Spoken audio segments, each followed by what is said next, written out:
तो क्या भारत के चुनावों में सचमुच वोट चोरी हो रही है?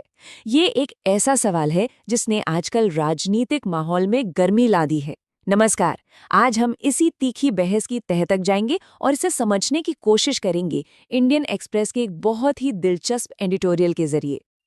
अब इस पूरी बहस की जड़ में है कांग्रेस नेता राहुल गांधी का एक कह सकते हैं धमाकेदार बयान। उनका दावा है कि पार्टी के पास कोई छोटा मोटा सबूत नहीं बल्कि एटम बॉम्ब है। सबूत इस बात का कि चुनाव आयोग यानी ईसी बीजेपी के लिए वोट चुरा रहा है। अब देखिए, ये सिर्फ एक पॉलिटिकल आरोप नहीं है, ये तो सीधे सीधे हमारे लोकतंत्र की नींव पर एक सवाल है जिसने जाहिर है राजनीतिक गलियारों में एक भूचाल सा ला दिया है। तो चलिए सबसे पहले ये समझते हैं कि ये वोट चोरी का आरोप आखिर है क्या। मतलब कांग्रेस पार्टी असल में कह क्या रही है और अपने हाल के चुनावी प्रदर्शन को किस तरह से देख रही है। वोट चोरी, ये शब्द आजकल हर तरफ सुनाई दे रहा है ना, पर इसका असल मतलब क्या है? देखिए, बात सिर्फ कुछ वोटों की हेराफेरी की नहीं है। ये आरोप बहुत बड़ा है। आरोप ये है कि एक गहरी साजिश चल रही है, पूरी की पूरी चुनावी प्रक्रिया को ही एक खास पार्टी के पक्ष में मोड़ने की। और इस साजिश में आरोप के मुताबिक चुनाव आयोग भी शामिल है।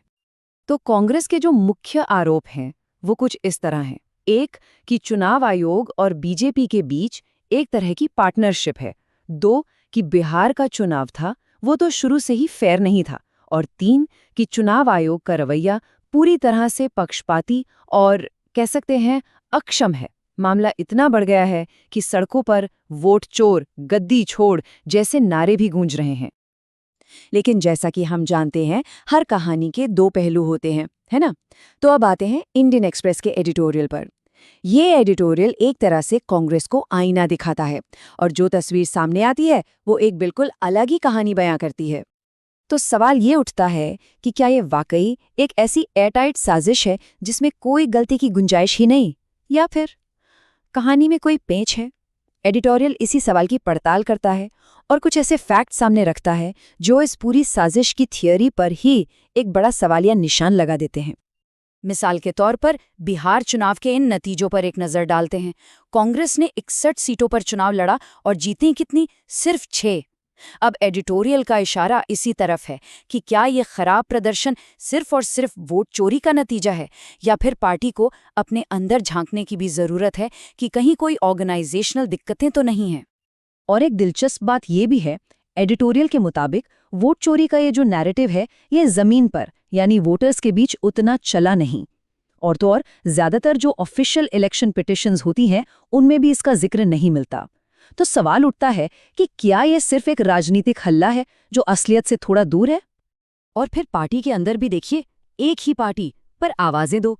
एक तरफ राहुल गांधी हैं जो एटम बम वाले सबूत का दावा कर रहे हैं, तो दूसरी तरफ पार्टी प्रेसिडेंट मल्लिकार्जुन खड़गे हैं जो कह रहे हैं कि हम जनादेश का सम्मान करते हैं और नतीजों को समझेंगे। ये जो कन्फ्यूजन है ये पार्टी की अपनी स्ट्रैटेजी पर ही सवाल खड़े करता है।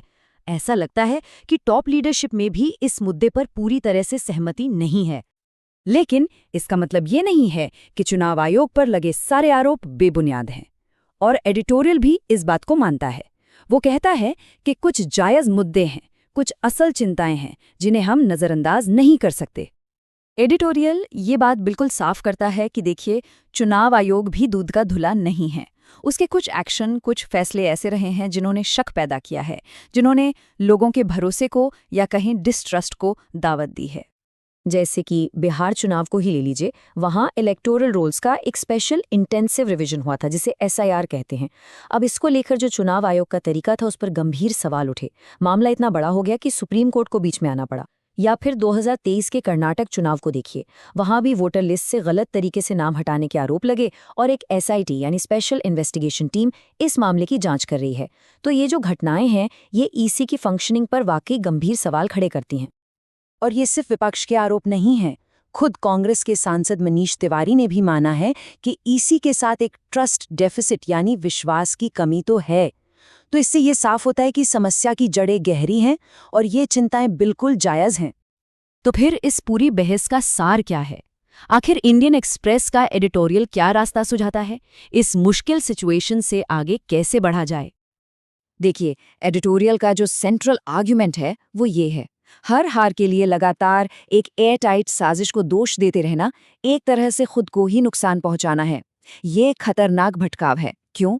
क्योंकि ये ना सिर्फ असली मुद्दों से ध्यान हटाता है, बल्कि पार्टी को अपनी अंदरूनी कमियों को देखने और उन्हें सुधारने का मौका ही नहीं देता। तो फिर समाधान क्या है? एडिटोरियल कांग्रेस के लिए एक तरह का नुस्खा सुझाता है। 4 कदम। पहला, चोरी हुए वोट वाली स्ट्रैटेजी पर थोड़ा ब्रेक लगाइए, उस पर फिर से सोचिए। दूसरा, आत्ममंथन कीजिए, ये सवाल पूछिए कि पार्टी संगठनात्मक रूप से इतनी कमजोर क्यों हो गई है। तीसरा, पार्टी के अंदर की जो दिक्कतें हैं उन्हें ठीक करने पर फोकस कीजिए, संगठन को फिर से खड़ा कीजिए। और चौथा और सबसे जरूरी, अपने बेस के साथ, अपने वोटर्स के साथ फिर से जुड़िए, उनका भरोसा दोबारा जीतिए। और आखिर में ये पूरा एनालिसिस हमें एक बहुत बड़े सवाल के सामने लाकर खड़ा कर देता है। और ये सवाल सिर्फ एक पार्टी के लिए नहीं, बल्कि हर उस इंसान या टीम के लिए है जो कभी हार का सामना करती है। जब आप हारते हैं, तो क्या रेफरी को दोष देना बेहतर है या फिर अपने गेम प्लान को बदलने पर ध्यान देना चाहिए? इस पर सोचिएगा जरूर।